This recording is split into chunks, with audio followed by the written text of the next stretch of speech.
statewide 81.93 cases per 100,000. I will just mention that's per day. If you look at like the CDC stuff now, or if you look at certain states, they will have per 100,000 cumulative over 7 days. So you basically multiply that times 7 to compare it to the CDC stuff. We are talking internally if we will make a change to that, because we're more starting to see the CDC regularly come out. There's no standard way that you're supposed to report this. So we chose this a long time ago before anyone else really had kind of significant alert levels. And this is what we've been using for a standard, but we may change it to just make sure that we're kind of allowing people to compare apples to apples across other states. So I just wanted to highlight that. You can see Fairbanks is better than the state overall. So 32.28 cases per 100,000, still in the red. And the reason we initially picked that yellow, orange, and red is because if you're in that yellow region, kind of the normal testing, contact tracing, isolation part can work essentially on its own. You don't need a lot of community involvement for community mitigation to get things down. But when you get into this red alert zone, that's when we need the community to really be involved in not gathering in indoor places, going to remote working. The more times that we spend indoors with other people where we can't distance and mask, that is our highest risk, and it's consistent. And it doesn't matter what event it is, if it's gathering with friends or family, or if it's a restaurant, if you are in an indoor place without a mask and having a hard time distancing, that's where COVID takes off. There's exceptions. We see some outdoor transmission. We see some transmission with masks, but it is rare in comparison to indoor transmission when you have a mask and distanced. So just want to highlight that. So thanks for not being the highest. Nice job on that. It's great. I feel like Fairbanks is like you guys like come up and then come down, and then come up and then come down. You can see kind of those previous bumps up there, but it's great to never see, you have that little bit of acceleration there, but it's great to see that just hasn't continued. And I think that's been because of a pickup in testing and a lot of community involvement. So big kudos to you all for just really trying to work with the community. You can see the percent positivity at the bottom. You'll see sometimes these variants. I don't know if this spike right now that's gone up to 11.81% is, sometimes we'll get a whole bunch of positives reported to us and we won't get the negatives reported for a few days. And so it will look falsely high from a positive. So we're doing some deep dive into that to get a better sense. The one thing that makes me concerned that could be really real in Fairbanks is the fact that most of the labs come via the state lab, which is then automatically reported to us, versus some of our more rural and remote communities, they like hand fax in the reports. And so when they get really busy, they just fax us the positives, but they don't fax us the negatives for a while. So I am concerned that the percent positivity is usually an early indicator that things are spreading more. And it's just a reminder to really get tested at the beginning of symptoms and be able to try to push that curve back down as much as possible. So you can see Fairbanks came up, came down, kind of bumbled back up, kind of shot back up there. And the state overall kind of went up and has come down a bit. But I'd like to see it. Ideally, we'd like that definitely below 5%, but ideally less than 2%. Next slide, please. And that this is like a surprise game. I'm not sure what's on each slide, so I would start talking about it, but there we go. Okay, where to get tested. And maybe Dr. Berner, do you want to talk a little bit about where to get tested in the Fairbanks area? Because you have a better understanding. Sure. Yeah, so this sheet is available on the Foundation Health Partners website. It's on the school district website. To Kelly Atley's team who put this together. With COVID, I think one of the fun games on our side is every time we make a new handout, by the time we have it done and everybody's agreed and ready to go, it's outdated and time to make a new one. So we are working really hard to try to keep this up to date, but these are the sites in Fairbanks that are currently offering testing, when they're open, what kind of testing they have, where you go, whether they take insurance, all of those sorts of things. So you can see the list here. We're working hard to keep it updated, but it is available on the Foundation Health Partners website and a number of other websites around town.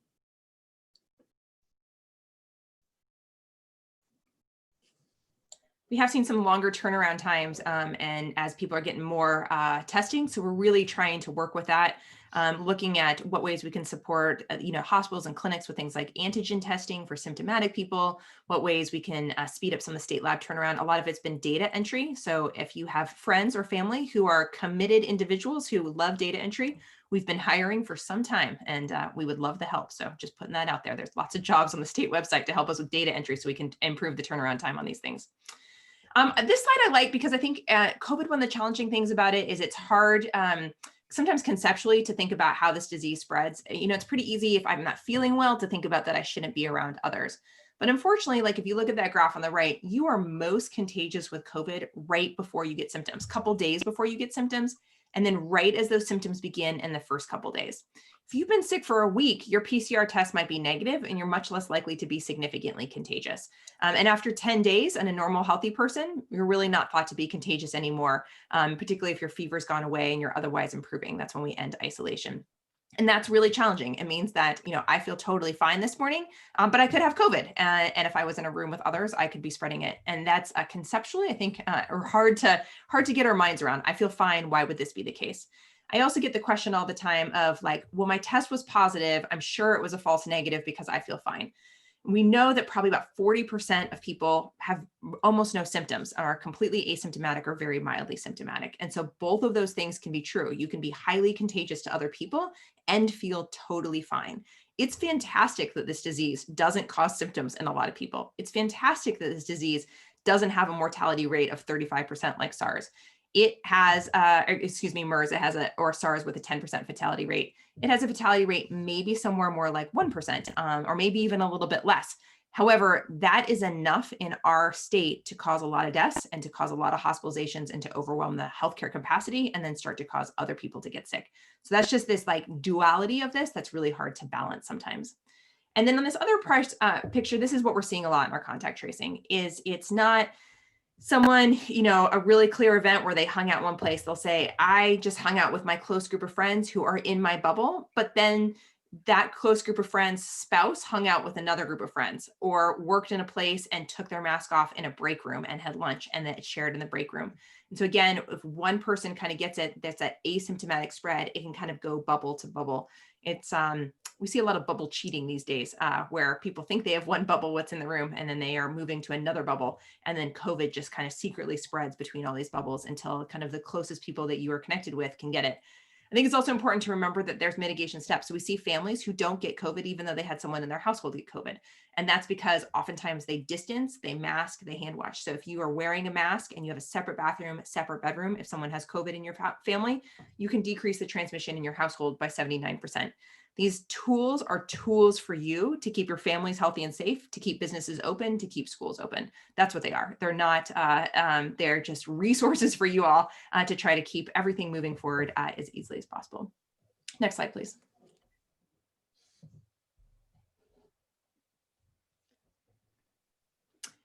New update, as Laura mentioned, we like things change quickly.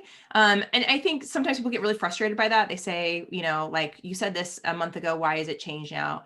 That's what we want science to do. We want science to ask hard questions and to say this is right or this is wrong or this isn't following the data and things are changing. And so I think the quarantine guidance are along those lines.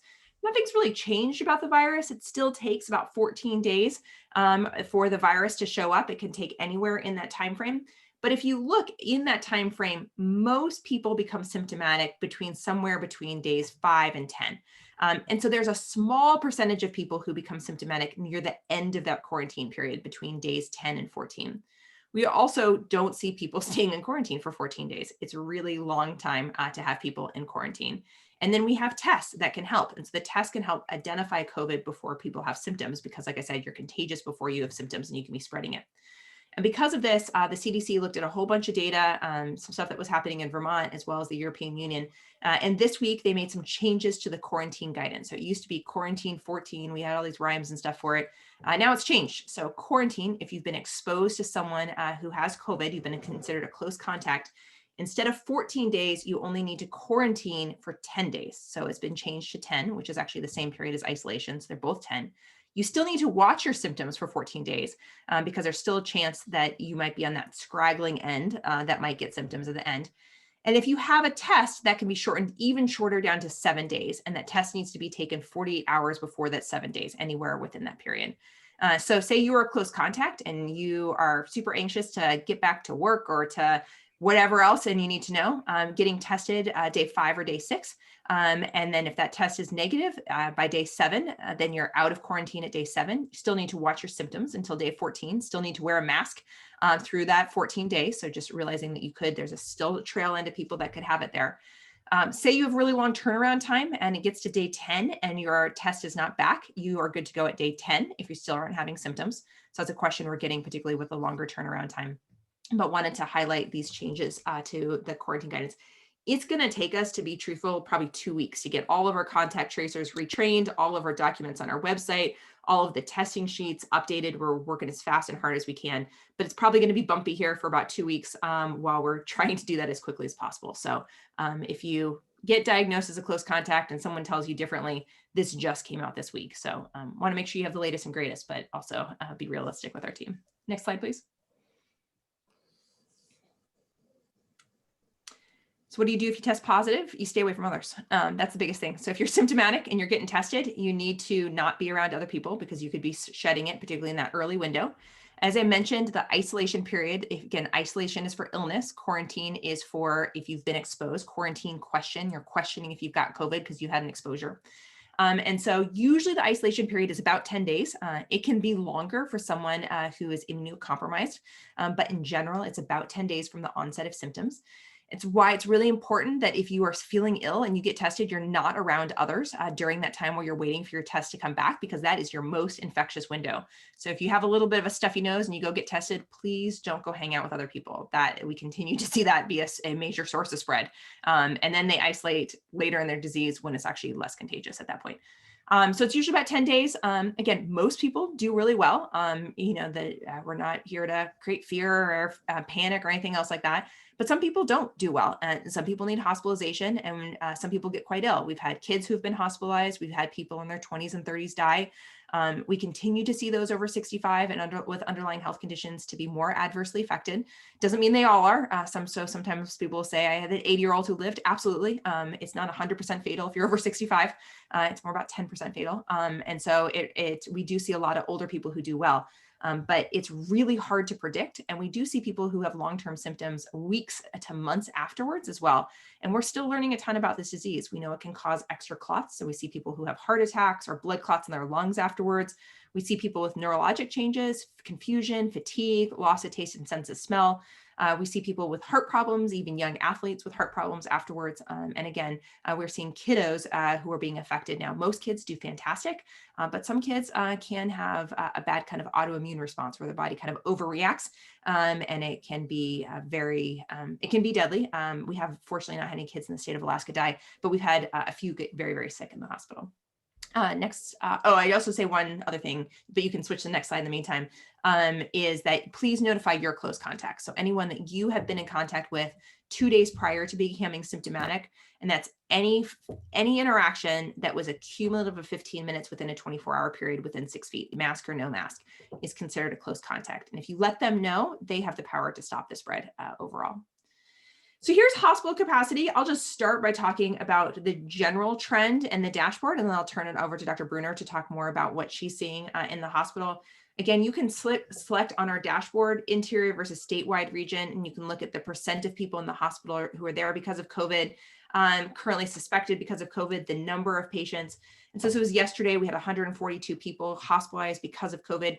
If you got hit by a car and you're COVID positive, we don't count that as a hospitalization. There's a couple different ways to count hospitalization. The hospital may count it for a short period of time while you're thought to be infectious, just so that they doesn't spread to other people. But when we count our total people who have required hospitalization from COVID, we count people who had been hospitalized because of their COVID infection. So medicine is a complex process. We just want to make sure we're transparent and clear about what we're doing with things. You can also see these red versus green. They switch at about 75%, which is kind of a national standard to look at kind of getting to a really tight surge capacity. And you can see both the ICU as well as non-ICU capacity. We have plenty of ventilators in the state. The big challenge with ventilators is the people to run them. And that is our big limitation that we're experiencing, particularly in the YK region right now, as well as Anchorage is incredibly tight. And Fairbanks has been kind enough to accept numerous patients actually from the YK region because Anchorage has not had the availability to accept those patients. So we're having to have some really unusual transfers of care because the hospitals are becoming so full in the state overall. But Laura, I don't know if you want to add anything else from the hospital perspective.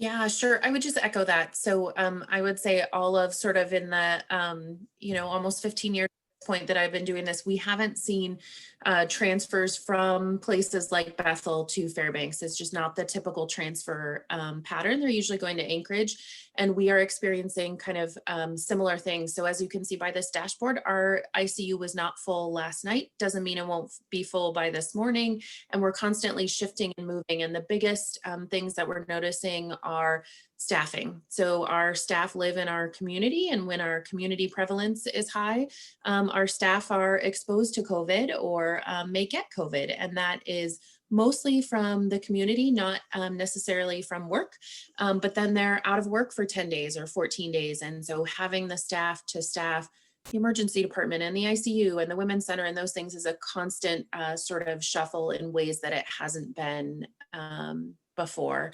And I think in Alaska, we all know we are so interconnected. So we are, you know, hundreds of miles from Anchorage, but what happens in the Anchorage hospitals has a huge impact on the Fairbanks hospitals. So even if our hospital is not full of COVID, if the Anchorage hospitals are busy, it has a huge impact on what happens in Fairbanks and what we can do in Fairbanks because of our. And just to add to that, ANMC has been using their alternative care site for over a month now. They've also been delaying elective procedures. They are essentially not accepting patients just because they're so full. So that's why they're going to either Providence, Alaska Regional, Fairbanks, depending on their availability. Providence and Alaska Regional are starting to kind of rotate through canceling non-emergent, non-urgent surgeries as needed for staffing purposes. And we are looking at setting up things like alternative care sites for some medication distribution, but potentially patient care as well, because it's getting tight, and it's going to be a rough couple months, I think, if we don't really kind of get these numbers. They're going in the wrong direction. Our hospital capacity, I feel like it's a glass of water that's full and it's sloshing over, and it might slosh over in Bethel right now, and then it might slosh over in Fairbanks. And we're trying to even out those sloshes, but the fuller that glass is, the harder it is to even out those bumps where we would start to have a lot of patients in one area. Next slide, please.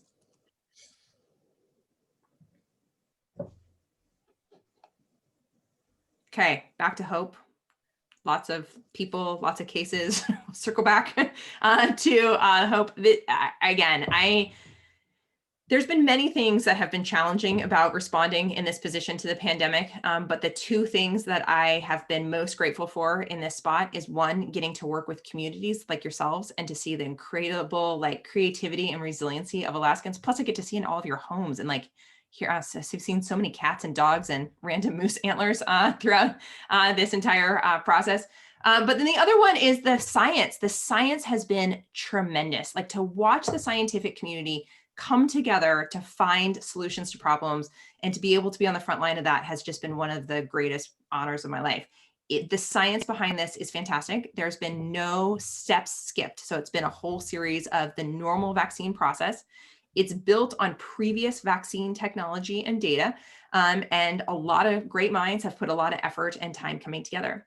So we are in the process of getting ready for vaccine distribution. We have two vaccines, the Pfizer and Moderna vaccine, that have completed phase 3 trial. So phase 1 looks at a small number of people to see if it's really safe. Phase 2 to see if it's safe and efficacious in a small group of people. And then phase 3 is to test it in thousands of people. They've tested in, one group was over 30,000, one group was over 40,000 people to see if it's safe and efficacious. Both of these enrolled a diverse group of people from multiple ethnic backgrounds as well as ages. And so we saw people over 65, people of multiple ethnicities. Alaska Natives were not as represented as Latino populations. Part of it was where the study centers were. They just weren't here to be doing the studies in the same sort of way. But they did make a point of getting Native people from the lower 48 involved in both of the studies overall. So that's been great to see. They look to be equally efficacious in older adults as younger adults, which is unusual for vaccines. It tends to be just younger adults tend to be more, but it's because of likely the mechanism in which these two vaccines work, this mRNA platform that they're in. And they look to be, like I mentioned, really prevent serious illness and have a 90 to 95% chance of reducing your chance of getting COVID altogether. So that's fantastic to see. That's on par with some of our best vaccines ever. And so we're super excited for that. And we are getting them out soon. There's a lot of great questions popping up in the chat box about vaccine. They will not be mandatory from the state level at all. You cannot mandate them initially as an EUA process, but that may change to a regular process, and then private businesses would be able to be able to have them overall. And and I'll go back to the other questions at the end, but I just saw that. Oh, and what's the plan for distribution? I just saw a couple chat up there. So the plan for distribution, really appreciate that question. So here is kind of where we're at with distribution. So we're at a point with like no vaccine. We're almost at that point with very limited vaccine. We're about to move that yellow arrow within like a week and a half here. And this national committee called the ACIP, which is an independent advisory board to the CDC, they were able to look at the data at the same time that the FDA has been able to look at the data. They took a vote on Tuesday, and they basically said they were prioritizing healthcare workers and long-term residents and long-term resident workers were the two groups that they thought, based on how effective it was, supporting kind of the overall capacity within states to not have people just die from either COVID or non-COVID related issues, as well as other resource equity, mortality complications. Those were the groups. I think of how things have been prioritized as like nesting dolls. So that's kind of the outer shell of the nesting doll. And then in it, we have a state allocation committee, and they gave recommendations inside that. So yesterday we met, they basically said that they agreed with the ACIP committee, but we weren't going to have enough vaccines to do all of those people initially when it very first comes out. So they tiered that into 3 different tiers, tier 1, tier 2, and tier 3. We find out today exactly how much vaccine we're getting on our first allotment. I think that Alaska is actually going to be able to get our entire month's supply up front instead of week by week, which will be a game changer for us, honestly, because of a remote and rural location, because of how long it's going to take us to potentially distribute it out. I can't tell you how excited I am about that. I think that will make a huge difference. And so I think that's going to allow us to get through tier 1 and tier 2 of the phase 1A group, which is essentially long-term care residents, long-term healthcare workers, as well as frontline healthcare workers, EMS, and those who are most highly exposed within that first group. So we are looking, we keep pressing refresh on our federal database system to confirm the numbers in there. And then we put our order in today. And then that comes out, and we expect it to be here between the 11th and 15th of December. And then it will be going out from there.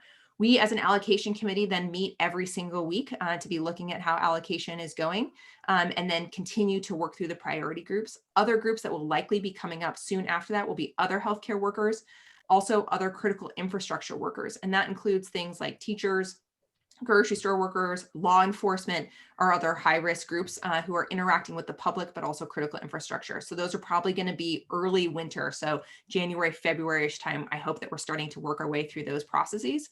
I am hopeful by kind of spring equinox, we're getting much further down into that place. And then by summer solstice, everyone's got it who can possibly take it.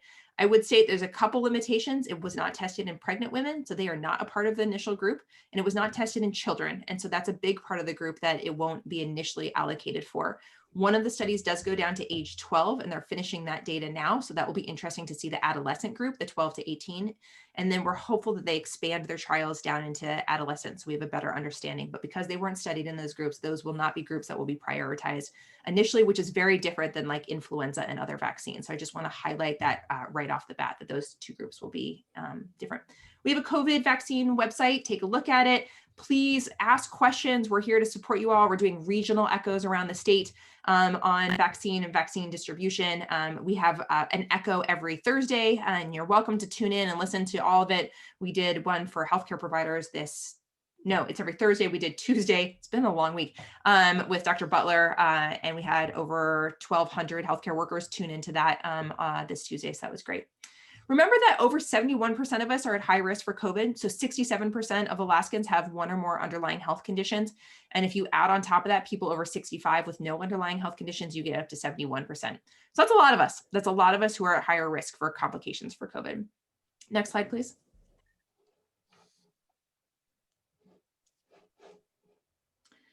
So there was a couple questions about what you can do in the chat box to prevent. Sometimes I feel like a broken record, but it's one thing to say it, it's another thing to do it. And this can be really, really challenging. So the more that you can have things distanced and spread out, the more that you can do things like you're doing right now remotely, that's the safest way. Outdoor events are moderate, so there is some risk associated with them. We have one case that the only connection we can figure out was blueberry picking between them. So we do have some outdoor exposures where people were together. There's some famous outdoor gatherings that resulted in some larger group spreads, but they're moderate. And then the highest risk by far is indoors, particularly when you cannot have a mask on and you cannot distance. And so that is just again and again where we continue to see cases spread and where we see things happening. I will also say that the more that you take care of your underlying health, the better off you're going to do with COVID. I have a friend who's lost 100 pounds since this started. Either tells you how long COVID's been going on or how much she's dedicated. But you know, there's no time like the present to make sure that your underlying health conditions aren't taken care of. Controlling asthma, controlling COPD, making sure your blood pressure is well controlled, making sure you're not vitamin deficient, making sure that you're eating healthy. All of those things make a difference in your overall outcome with COVID. I will also say that there's evidence that a mask reduces the amount of virus that you likely get and is more likely to make you asymptomatic or mildly symptomatic. And so that may be part of the reason that we're seeing both our hospitalizations and case fatality. So if you're hospitalized or if you die from COVID, overall decreasing, while we see cases increase and we're seeing hospitalizations increase, the chance that each individual person has been slowly decreasing. It probably has in part to do with masks because it's decreasing the viral load. And so people are getting just a small dose of virus that's making them mildly ill rather than a large dose of virus. So keep wearing your mask. Next slide, please.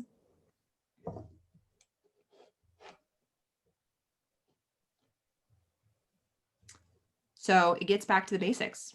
Masking up, spreading out, keeping groups small, and happy to go through the questions, answer any questions. I think this is the last slide on there, but maybe when I look at the chat box, oh, it's not the last slide, mitigate layers, making sure that you're layered. I guess we use this slide a lot to, tell my kids to go outside when it's -20 with just their mittens on. Right now it's like -20 in Alaska. So make sure that you wear all of your mitigation layers. And so that's hand hygiene, ventilation, wearing a mask, and not relying on just one of these layers altogether. And then your best winter coat is going to be your vaccine. And so we might have a very efficacious vaccine, but it's only as effective as how many people it gets into.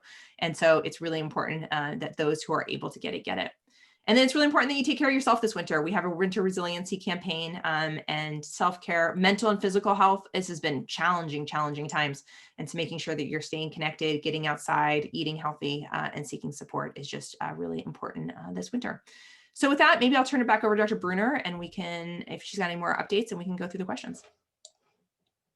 Yeah, so just a couple quick things for you guys. It's wonderful to see so many Fairbanksans here this morning that I recognize and have connections to. One thing that I think is just so you can hear the enthusiasm in Dr. Zink's voice as she's talking about vaccine, and it's just that sort of hope that there is something, that this is not the place that we're in. And on this slide, I love it because it says COVID, the end begins with you. And it's so exciting to talk about because I get to use the phrase the end for the first time in a long time thinking about it. So these are just a couple things I'll run through quickly here. So these are materials, all of which are on the Foundation Health Partners website. I know a lot of you are business owners, business managers, and all of these are downloadable, printable, handoutable, and available to you to use in your business here. So like Dr. Zink talked about, the Winter Resiliency Campaign, some of these are from the state, some of these are from Foundation Health Partners team working with the state, and it really is back to that avoid the 3 C's. So Dr. Zink talked about it. Closed spaces, crowded places, close contact situations, and do the 3 W's. Wear a mask, wash your hands, watch your face. And I can't tell you how many times every day I'm having a conversation of you don't get to pick your favorite W and just do that one. It really takes all 3 working together to try to decrease spread. And then what to do if your employees are sick. So again, we looked at the testing locations handout, also just some information on the different types of tests. And if your employees and friends are sick, the stay home, get tested, and the quicker sort of we find it and contain it, we can decrease spread and keep businesses open here in Fairbanks. This is just a hodgepodge of all these graphics. You've seen all these resources. So there are a ton of Alaska specific great resources that are out there. So questions, you're looking for something in particular, just let us know. We're happy to help sort through it all. And then a couple of websites that have some of the materials that are available for businesses here in Fairbanks to use. So with that, I will end this screen share and pull up the chat here, and we can just run through some of those. Thank you guys for listening to us talk about this topic. So I Dr. Zink, you totally want appreciate, yeah, I was fire looking at through the chat those? box when you're going through, and I think I can fire through them quickly. So I'm just going to go bottom back up. So there's a question if the vaccine will work immediately. Probably not. Both of these two vaccines require 2 doses. The Moderna month is a month apart, so 28 days apart. The Pfizer is 3 weeks apart, so there's difference. And it probably takes about 5 weeks for people to get really good protection. It looks like most of the protection comes after the second dose. So it's going to be incredibly important that you get the second dose. They're not interchangeable Lego pieces. You have to get the same one. It will probably be by region to a degree. Like it may be like, okay, the Fairbanks region is getting Pfizer vaccine. And so it should be fairly easy from that perspective initially. It may get more complicated as more vaccines come online. You will be getting a sticker, you'll be getting a reminder, you'll be being told on your phone. My big message to people is remember it's 2, put it in your phone and plan your life around that second vaccine to make sure that you get both. It's critical that you get both doses of vaccine. So do that. So it'll take a bit of time. There was a question about information on vaccine protection, how long it will last. We don't know that either. We will know that information once we start to look at 6 to 8 month data after people have been immunized. The phase 1 and phase 2 groups are starting to hit that 6-month period. So we're starting to get some early preliminary data. My guess is in the next 3 to 4 months, we'll have a lot more information about how long and if this would need to be annual or if this could be kind of lifelong vaccine. I will also state that most adverse side effects for vaccines are identified within the first 2 months. And so that is part of the reason why the FDA and others are feeling very comfortable saying that this is a safe vaccine. Because we've gone through thousands, tens of thousands of people that have gone through that 2-month period and much longer at this point to take a look at it. There was a question about, will the state set up sub-cold transport and remote sites? Yeah, so we are highly engaged, I guess I would say, in distribution and planning. The state is challenging to get vaccines out. Fortunately, we have a pretty robust vaccine program in the state already that uses for immunizations and private planes and UPS and all sorts of things. So we're building on that experience. We set up our entire program in combination with ANTHC so that we're able to kind of partner through all of their tribal experience to get it out across the state. The Pfizer has to be kept cold at -80 degrees, although it can come uncold for 5 days and has to be administered within that 5-day period. The Moderna doesn't have to be a -80, it has to be a -20, but it has to be frozen right prior to administration. So there's some challenges with both of them for sure. And we have a pretty impressive logistics team that is working that, but you can help by being ready when it's your turn to be able to get vaccine and remembering your second dose. How can we ensure people with access to boosters required? All the boosters are being held back actually by the federal government. So we get our first dosing. So that way, when it's produced off the production line, the same vials go and one goes to the state and one gets held. And so when it's time for that booster, we get sent that booster and then that's ready to go. In case there was any problems in the distribution or in the manufacturing, that booster is always held and ready to go out at the same time. We just need Alaskans to show up for that second booster, and we have a technology platform and lots of ways that we're trying to help remind people to do that. But from a system standpoint, we're trying to work through that direction. There's a question about a senior who had COVID in March and had positive antibody tests. It is likely declining, like I said, but we don't know how much. And so the question is should they get vaccinated, and as well as what will be available and if there will be a choice available? Initially, there won't be a choice. Initially, we're just really, really limited on vaccine. And so part of it has to do with logistics. Part of it has to do with just what's available. And right now there's just 2 vaccines that are available. I think later on, there may be a choice and we may have more data where we have say, okay, this one's looking a little bit better for kids, or this one's looking a little bit better for seniors, like we do with the flu vax. And so we may have additional, but initially there won't necessarily be a choice. Again, it's not mandated. You do have a choice if you want to get it or not, but we won't have the vaccine to offer individuals the choice. I would really encourage people to attend our vaccine echo or signed up for our information. We have a team that is constantly looking at this data and trying to process it and send it back out. We have an email newsletter and a website to make sure that you're updated on what's happening with vaccine in general. There's been no one who has died in the COVID vaccinated group of the placebo of the trials. And so that's been great to see. And in the trials, there's no severe illness from COVID in the vaccinated groups either. So that has been fantastic to see as well. There's a question about extended family. If an extended family isolates for 10 days prior to Christmas, but some members get together who are not in that pod for the 24th, Are they contagious on the 25th? Again, it all depends on what you do beforehand. So if you completely really, do not mix with anyone else, ideally for 14 days, because you're really looking for that full 14-day period, and then get together, you kind of are really minimizing your risk and chance of it. I would also recommend a test. I would do both if I was getting together. So for example, my husband's father is getting quite ill and sick. And so my husband is quarantining for 14 days as he's homeschooling the kids, and they're going to just pod with his parents for a bit of time while I'm up here working because they need to be together. So if you quarantine for 14 days, test at the end of it, that really helps to reduce your chance. But know that if you go to the grocery store and come back in, you're introducing it. Any bubble cheating within that, and you're at higher risk from then on out. There's a question about who makes state mandates and wildland forestry. Great question. So some state chief medical officers have the authority to make mandates. I don't. I have the authority to do lots of Zoom calls. I say the same thing on these calls as I do with the governor, as I do with the mayors. It's all the same. It's my dad taught me early on, it's too hard to lie, just be consistent. And so it's exactly the same thing that I say. I don't have the ability to mandate. I do work with the governor closely. I work with many of the mayors closely on what we see, and the same things I share here are the same things I share with them about the effectiveness of masks, the effectiveness of distances, mitigation tools. There's an MMWR coming out tomorrow on community mitigation and its effect, and there's been a bunch on masks and mask mandates. And so I share that information, but honestly, the state mandates, those are by authority in the governor's office alone and not within DHSS or my authority. It will be and I talked about healthcare workers not being mandate, decrease of dying from COVID. We talked about how many tests are performed in Alaska per day. It's a great question. It changes all the time. I feel like we're always pushing that bubble. The state lab did over 30,000 tests last week. We still remain the second most tested state in the country, despite the fact that it never feels like there's enough.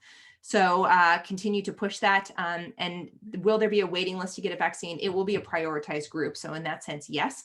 And there will kind of be sub-priority groups within that. We talked about the length of the vaccine. We talked about distribution. And it looks like there's 5 new ones on here. Any advice on how to message safety and importance of vaccine to encourage people to get vaccine if they're uncertain? It's a great question. I think people have, my advice usually is like trying to understand why someone's hesitant. And if they say, I'm hesitant because it's gone really fast, I say, well, they didn't skip any steps. And we expect our phones to get faster and faster as they build on previous technology. The same's happening with vaccines. Like they're going faster and faster because we're building on previous technology.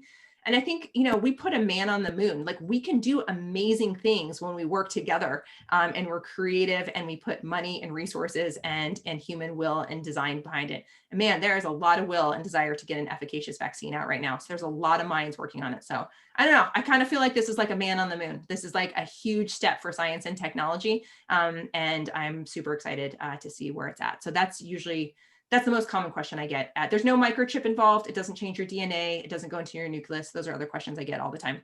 Happy to answer any other questions, but I usually try to understand why someone is hesitant from the first part. Why don't we have more rapid result tests available? Man, because they're really hard to get and because they are, I think of rapid tests as like a Keurig coffee maker. Like you can do one at a time really effectively, but it's really hard to do a lot of people on a rapid machine. And so like the Abbott Now machines, you can at most run like 4 an hour. And so if you're doing 10 people, a community of 25 people, and Abbott Now is going to get rapid results and it's going to be fine. But if you're going to be doing that at the Fairbanks airport, like you can't do that like that efficiently. You can't do each of those individual little cups. And so you have to use a higher throughput processing machine.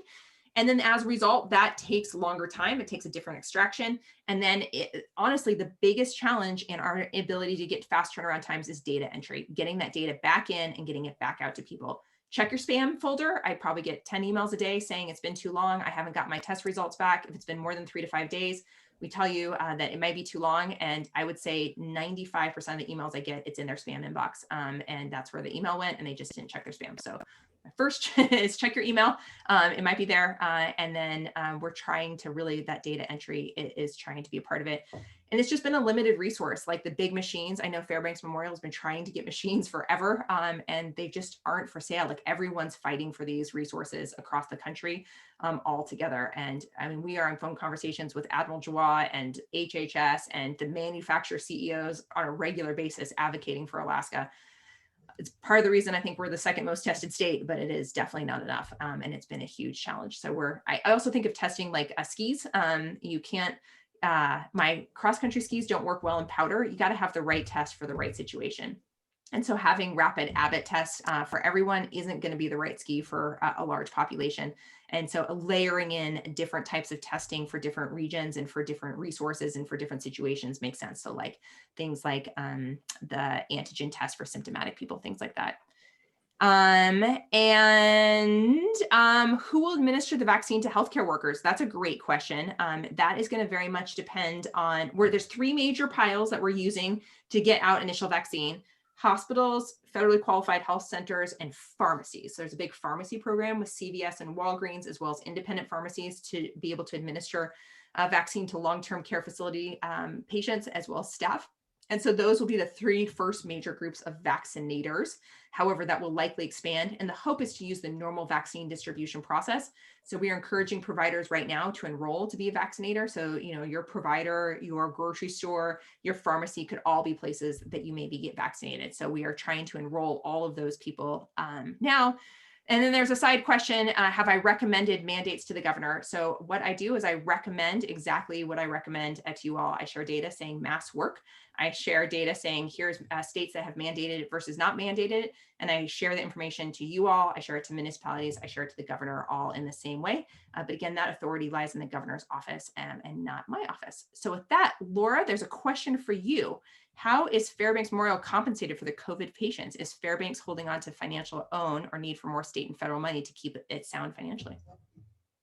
Yeah, good question. And I know we've got such a wide audience here. We've got legislators on and business owners here in town. So you guys have heard us talk over and over again about the financial impact of COVID on Foundation Health Partners and the hospital. And I think it's universally true that it's disrupted the usual revenue sources, that it's changed the way we think about funding. So the way that FMH is compensated is in the same insurance pattern as always. So if I show up, I get a service, there's a bill that goes it goes through insurance, all of those pieces.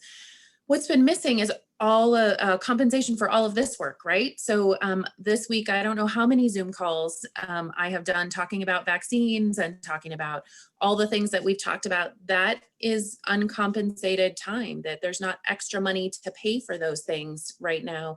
And so that's really changed the revenue streams and changed the flow. So Foundation Health Partners has partnered, with the state government, with the local government, has been incredibly fortunate to receive grant funding from each of those entities: City of Fairbanks, City of North Pole, Borough, those sorts of things. And it has absolutely been needed to be able to maintain services. That taking care of a global pandemic, as you all know, is expensive.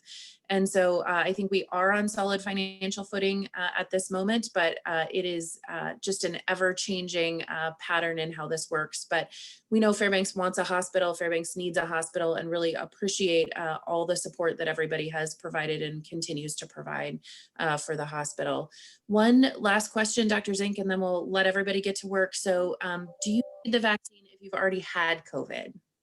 Yes, a great question. We're still waiting for the CDC to say specifically on that. We think that they're going to say yes, because we think, I read a quote the other day that said that when you get COVID, it's kind of like your body has your choose your own adventure response to it. And sometimes it might be a strong response, and sometimes it might not be a super strong response, and sometimes it might be a really hurtful response.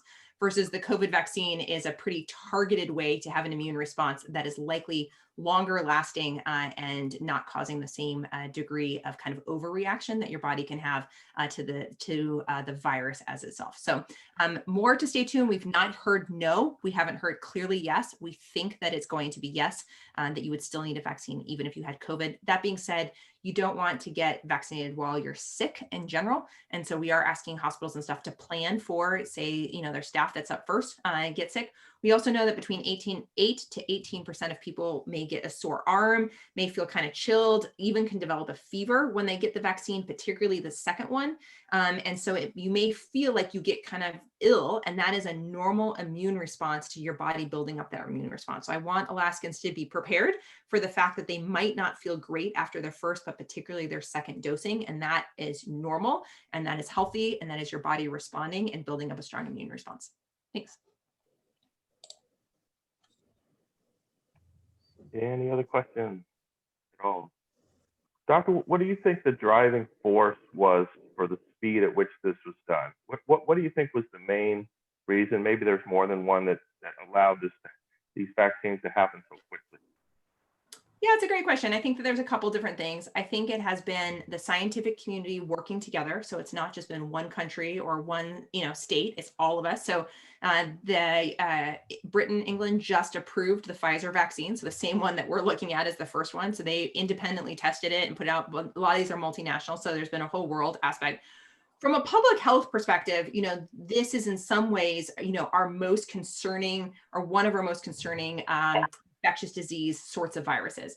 It's not the virus that kills a lot of people that we honestly have as much a fear about, because usually that virus can't spread to a lot of people. So while it will be really dangerous to a few people, it can't spread super quickly. So how highly contagious this is and how much it spreads and how much illness it can cause just is really kind of globally impacting global economies, global school, global health, everything.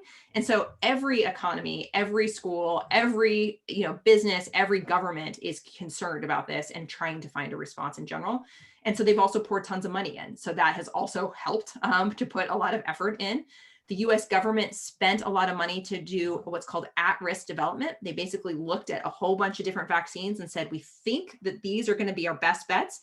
We're going to pay for you to start to produce them now so that if it goes well, they'll be ready to go out, because usually it's that vaccine production that is the biggest limitation. And these RNA vaccines have to be made in small batches. They're kind of like cookies. You can't do a whole bunch at once. You got to do small little batches to make it work well. And so it takes a while. It's hard to scale up. So they've been producing them for a while in hopes that the trial would go well. If the trials didn't go well, they get thrown out. But to have that federal investment to be able to have that happen. And then there's been multiple things that have happened in process. So like the one I'm personally most excited by right now is normally they submit the information to the federal government, to the FDA, to review it. They approve or disapprove it with an EUA, and then it goes to an independent body to recommend it. This time, which is the first time ever, they split it and they did both at the same time. So this independent body got all the same information and the FDA got it the same information, and they're both reviewing it in parallel at the same time, so that when the EUA comes out, this independent group will have looked at it, and then we come together and then get it out within 24 hours of both of them saying go. So a lot of things being done in parallel instead of in sequence like we would normally do. Wow, that's impressive. So thank you very much. We respect your time a great deal, and thank you that you had the time, took the time to present to us today. So thank you, Dr. Bruner. Thank you, Dr. Zink, very much. We really appreciate it. Thank you all. Stay safe. We're excited to great questions. Guys. So no Christmas party next week, but we have a program, I guess, each of the next 2 weeks, which will be our last two. Jim, what have we got next week? Right. Thanks. We have from Old Dominion University, Dr. Ron Carley will be presenting a short presentation on implicit bias. And then Joe Narvaez from UAF will be here on December 18th doing an inclusive leadership training for us. And that'll wrap up our calendar year. Okay, thank you, Jim. And then we also have at noon today, for those that want to, the conversation on race and equity that I sent out to everybody that's being sort of overseen by the Downtown Club. That's another Zoom presentation at noon today, should last 90 minutes. So thank you all very much for attending, and appreciate it. I'll have a safe week, and we will see you hopefully next week. Thanks, Martin. Thanks for recording. Maybe there's a way to get this out to Rotarians, whatever, because there's a lot here and there's a lot to look back on, even those that were able to attend. So thanks, everybody, and we'll see you.